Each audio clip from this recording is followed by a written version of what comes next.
Hello everyone, कैसे हो आप सब? आई होप आप सब अच्छे से होंगे और मज़े में होंगे। डियर एस्पिरेंट्स, आज के इस वीडियो में हम एनवायरनमेंट, इकोलॉजी एंड बायोडाइवर्सिटी पर टॉप मोस्ट एमसीक्यूज करने जा रहे हैं और ये एमसीक्यूज हर एक एग्जाम के लिए इंपॉर्टेंट रहने वाले हैं। तो मैं आपको सजेस्ट करूंगा कि आप वीडियो को एंड तक जरूर वॉच कर लेना और अगर वीडियो पसंद आए तो वीडियो को लाइक और इस चैनल को सब्सक्राइब भी कर लेना। जेकेपी कांस्टेबल के रिगार्डिंग हमने इस चैनल पर ऑलरेडी इंडियन हिस्ट्री जो है वो टॉपिक हमने एमसीक्यूज थ्रू कंप्लीट किया है, तो आप चैनल की प्ले लिस्ट में वो वीडियो भी चेकआउट कर सकते हैं।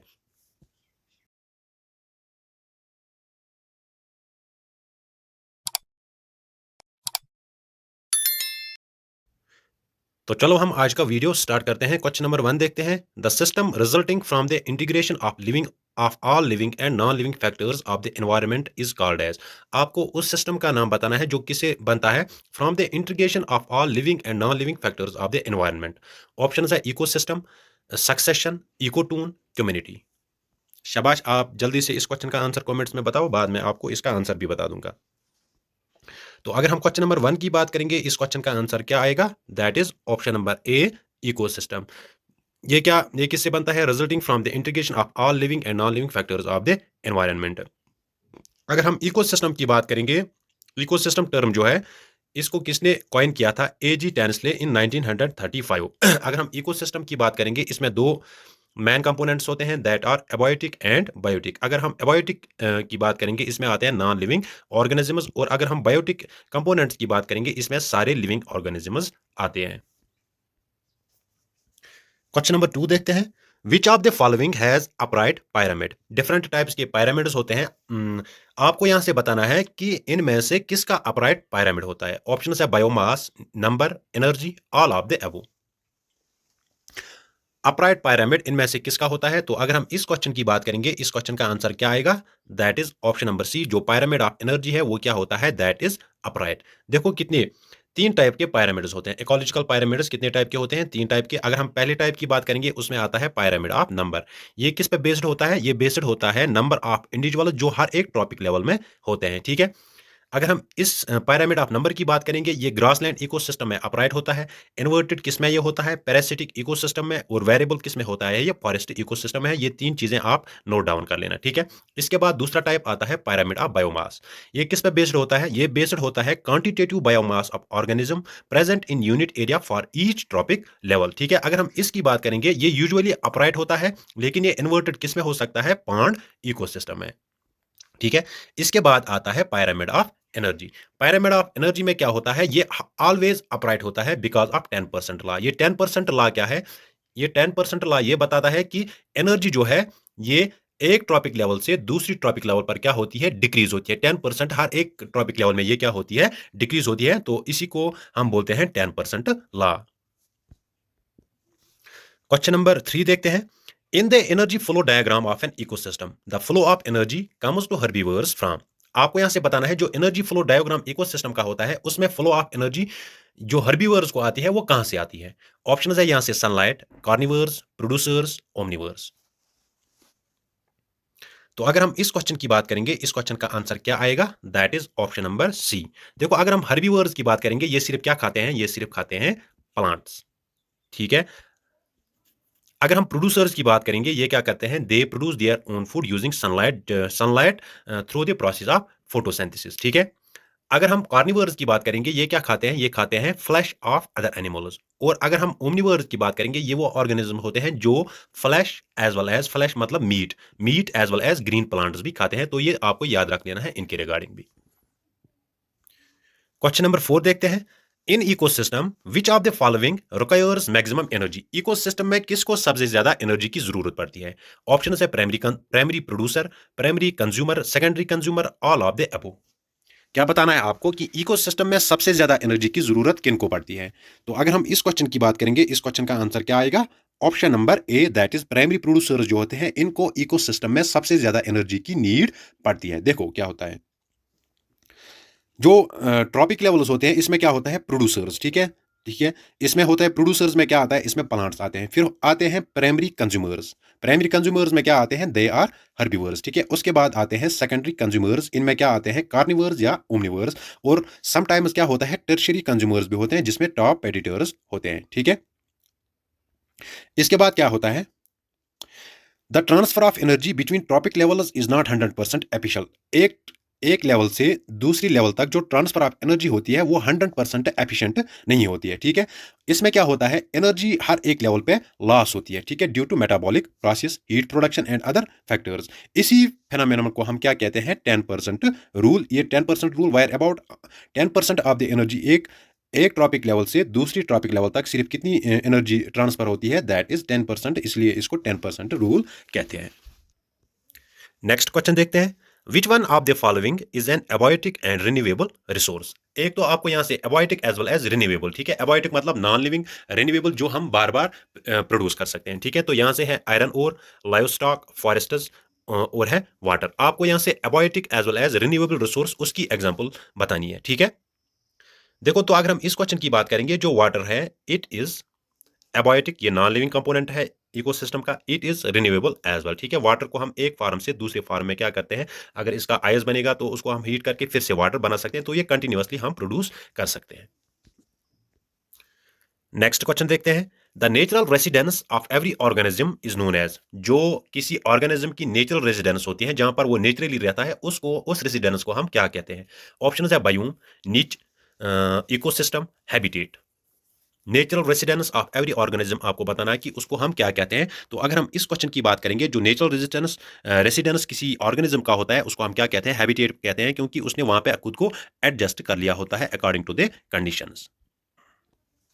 नेक्स्ट क्वेश्चन देखते हैं, hyenas and vultures are examples of which among the following. Hyenas and vultures आपको बताना है कि ये किन की एग्जांपल्स में आएगा। ऑप्शन है ओमनिवर्स, स्कैवेंजर्स, कार्निवर्स, हर्बिवर्स, ठीक है।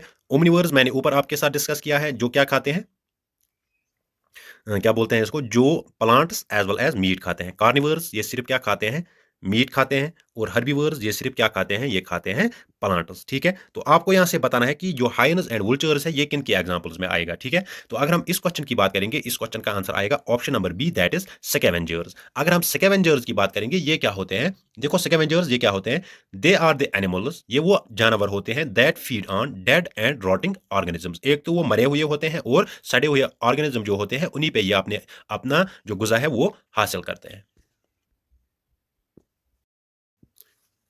क्वेश्चन नंबर 9 देखते हैं, animals that consume both plant and animal matter are referred as. अभी मैंने ऊपर आपके साथ डिस्कस किया है ये क्वेश्चन, तो आप जल्दी से इस क्वेश्चन का आंसर बताओ। आपको उन एनिमल्स का नाम बताना है जो क्या खाते हैं, plant as well as animal matter, ठीक है। ऑप्शन है carnivores, omni carnivores, ectomorphs, omnivores. तो अगर हम इस क्वेश्चन की बात करेंगे, इस क्वेश्चन का आंसर क्या आएगा, option number D, that is omnivores. वो एनिमल्स होते हैं जो plants as well as animal matter खाते हैं। नेक्स्ट क्वेश्चन देखते हैं, which among the following is defined as the sum total of living non-living components influences and events surrounding an organism। आपको यहाँ से क्या बताना है कि sum total of living and non-living components influences and events जो वो करते हैं surrounding of an organism, उसको हम क्या कहते हैं। ऑप्शन है biodiversity, biomass, environment, all of the above. शाबाश बच्चों। तो अगर हम इस क्वेश्चन की बात करेंगे, इस क्वेश्चन का आंसर क्या आएगा, option number C, that is environment. आप कमेंट्स में ये मुझे बताओ कि जो एनवायरनमेंट है ये किस लैंग्वेज से निकला है, ठीक है, ये किस लैंग्वेज से डिराइव हुआ है, ठीक है। तो आप मुझे वो कमेंट्स में जरूर मेंशन करो। नेक्स्ट क्वेश्चन देखते हैं, which among the following is not a biotic component of the environment. अभी मैंने आपको बताया कि एक तो होते हैं बायोटिक कंपोनेंट्स, दूसरे होते हैं एबायोटिक कंपोनेंट्स। बायोटिक मतलब लिविंग कंपोनेंट्स और एबायोटिक क्या होते हैं, एबायोटिक होते हैं नॉन लिविंग कंपोनेंट्स। तो आपको यहां से क्या बताना है कि इनमें से कौन सा कंपोनेंट यहां पे जो है जो बायोटिक नहीं है। ऑप्शन है डिकम्पोजर्स, प्रोड्यूसर्स, टोपोग्राफी, एनिमल्स। तो अगर हम इस क्वेश्चन की बात करेंगे, इस क्वेश्चन का आंसर आएगा option number C, that is topography. ये बायोटिक नहीं है बल्कि ये क्या है, abiotic component. Next question, dash dash is the zone where two communities meet and integrate. उस जोन का आपको नाम बताना है जहां पर दो कम्युनिटीज मीट और आपस में इंटीग्रेट करते हैं, तो आपको उस जोन का नाम बताना है।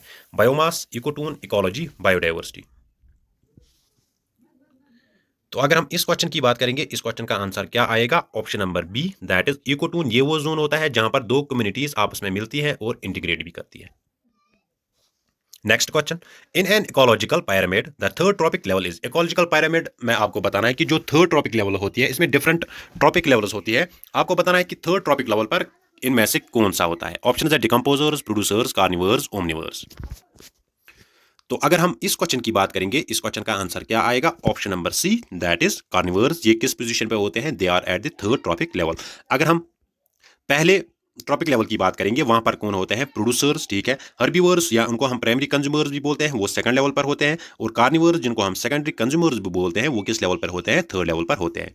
अगर आपको इन वीडियोस की पीडीएफ्स चाहिए तो आपको इस वीडियो के पहले कमेंट में टेलीग्राम चैनल का लिंक मिलेगा, आप उस चैनल के थ्रू मेरे टेलीग्राम चैनल ज्वाइन कर लेना और वहां से आपको ये पीडीएफ्स भी मिल सकती है। नेक्स्ट क्वेश्चन देखते हैं, which of the following food chains is not written correctly. आपको यहां से बताना है कि इनमें से कौन सा फूड चेन करेक्ट नहीं है। ऑप्शन है green plants, deer, tiger, grass, mouse, hawk, snake, marine algae, small fish, large fish, shark, seed, squirrel, owl. आपको यहां से बताना है कि इनमें से कौन सा फूड चेन करेक्ट नहीं है, ठीक है। तो अगर हम इस क्वेश्चन की बात करेंगे, इस क्वेश्चन का आंसर क्या आएगा? Option number B, that is grass, mouse, hawk, snake. ये यहां से करेक्ट फूड चेन नहीं है। तो इसका करेक्ट फूड चेन क्या आएगा? देखो, जो ग्रास होता है वो क्या है? प्रोड्यूसर। ये तो ग्रास ये पहली ट्रॉपिक लेवल ऑक्यूपाई करेंगे, ठीक है। माउस की अगर हम बात करेंगे, ये प्राइमरी कंज्यूमर है, ठीक है। इसके बाद तो ये सेकंड ट्रॉपिक लेवल में आएगा, ठीक है। इसके बाद अगर हम सेकेंडरी कंज्यूमर की बात करेंगे तो वो यहाँ पर क्या है? स्नेक है। और लास्ट पे क्या आएगा? हाउक आएगा। तो इसका करेक्ट जो फूड चेन है वो क्या आएगा? That is grass, mouse, snake, hawk. Next question, what is the primary greenhouse gas responsible for global warming. Global warming के लिए आपको इनमें से प्राइमरी ग्रीन हाउस गैस बताना है कि कौन सा है। ऑप्शन है oxygen, carbon dioxide, nitrogen, methane. तो अगर हम इस क्वेश्चन की बात करेंगे, इस क्वेश्चन का आंसर क्या आएगा? ऑप्शन नंबर बी, जो कार्बन डाइऑक्साइड है, it is the primary greenhouse gas जो रेस्पॉन्सिबल किसके लिए है? ग्लोबल वार्मिंग के लिए। Next question, which layer of earth atmosphere contains the ozone layer. Earth के डिफरेंट एटमॉस्फेयर के डिफरेंट लेयर्स हैं। तो आपको यहां से बताना है कि जो एटमॉस्फेयर का किस लेयर में क्या होता है? ओजोन लेयर होता है, ठीक है। ओजोन लेयर, इसकी फार्मूला क्या है? That is O3। ये हमें किन से बचाता है? हार्मफुल अल्ट्रावायलेट रेडिएशन से। आपको बताना है कि ये ओजोन लेयर ये किस लेयर में एटमॉस्फेयर के प्रेजेंट होता है। ऑप्शन है ट्रोपोस्फेयर, स्ट्रेटोस्फेयर, मीजोस्फेयर, थर्मोस्फेयर। तो अगर हम इस क्वेश्चन की बात करेंगे, इस क्वेश्चन का आंसर क्या आएगा? Option number B, that is stratosphere में क्या होता है? ओजोन लेयर प्रेजेंट होता है, ठीक है। देखो, ये कहां पर होता है ओजोन लेयर? ये स्ट्रेटोस्फेयर में होता है। स्ट्रेटोस्फेयर ये क्या है? It is about 10 to 30 miles above the earth surface, ठीक है। ये लिविंग ऑर्गेनिजम्स को किन से बचाता है? From ultraviolet radiations. Which type of ecosystem is characterized by high level of biodiversity and a warm humid climate. आपको बताना है कि किस टाइप के इकोसिस्टम में क्या होता है? हाई लेवल ऑफ बायोडाइवर्सिटी होता है, वार्म और ह्यूमिड क्लाइमेट होता है। ऑप्शन है desert, grassland, rain forest, tundra. तो अगर हम क्वेश्चन नंबर 16 की बात करेंगे, इस क्वेश्चन का आंसर क्या आएगा? Option number C, that is rain forest. Next question, coral reefs belong to which type of ecosystem. जो कोरल रीफ्स होती है, आपको बताना है कि ये किस टाइप के इकोसिस्टम को बिलोंग करती है। Fresh water, marine, terrestrial ecosystem, estuarine ecosystem.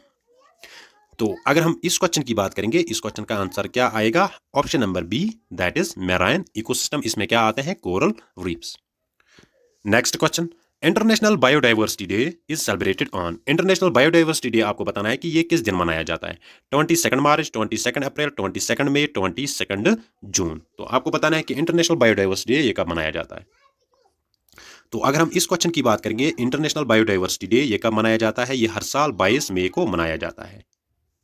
Next question, which one of the following ecosystems covers the largest area of the earth surface. आपको यहां से बताना है कि इनमें से कौन सा इकोसिस्टम अर्थ का लार्जेस्ट सरफेस एरिया जो उसको कवर करता है। ऑप्शन है desert ecosystem, grassland ecosystem, mountain ecosystem, marine ecosystem. तो अगर हम इस क्वेश्चन की बात करेंगे, इस क्वेश्चन का आंसर आएगा option number D, that is marine ecosystem. It covers the largest area of the earth surface. Next question, the first protocol to ban the emission of chlorofluorocarbons in the atmosphere was made in। आपको उस protocol का नाम बताना है जो सबसे पहले protocol था जिसमें क्या बैन किया था? emission of chlorofluorocarbons in the atmosphere। वो कहां पर हुआ था? Montreal, Osaka, Geneva, Florida. तो अगर हम इस क्वेश्चन की बात करेंगे, इस क्वेश्चन का आंसर क्या आएगा? Option number C, that is Geneva. Next question, which among the following is an example of man made ecosystem. Man made या उसको हम आर्टिफिशियल इकोसिस्टम बोलते हैं। तो एक होता है नेचुरल इकोसिस्टम, दूसरा होता है आर्टिफिशियल या मैन मेड इकोसिस्टम। आपको यहां से बतानी है जो आर्टिफिशियल इकोसिस्टम है उसकी एग्जांपल बतानी है। Forests, oceans, reverse, agriculture, fields. तो अगर हम इस क्वेश्चन की बात करेंगे, इस क्वेश्चन का आंसर आएगा option number D, agriculture fields. These are the examples of artificial और man made ecosystem. Forests, oceans, rivers ये किस में आते हैं? ये नेचुरल इकोसिस्टम फॉर्म करते हैं। नेक्स्ट क्वेश्चन देखते हैं। यहां से मैं आपके लिए ये क्वेश्चन छोड़ रहा हूं, आप इस क्वेश्चन का आंसर कमेंट्स में जरूर मेंशन कर लेना, और साथ में ये भी बताना कि आपको एनवायरनमेंट, इकोलॉजी और बायोडाइवर्सिटी इस पर और एमसीक्यूज चाहिए या नहीं। तो क्वेश्चन क्या है? Identify an example of decomposers that are found in the bottom of a pond. ठीक है, तो इस क्वेश्चन का आंसर आप कमेंट्स में जरूर मेंशन कर लेना। तो फ्रेंड्स, आज के लिए इतना ही, मिलते हैं किसी नेक्स्ट वीडियो में, तब तक के लिए अल्लाह हाफिज।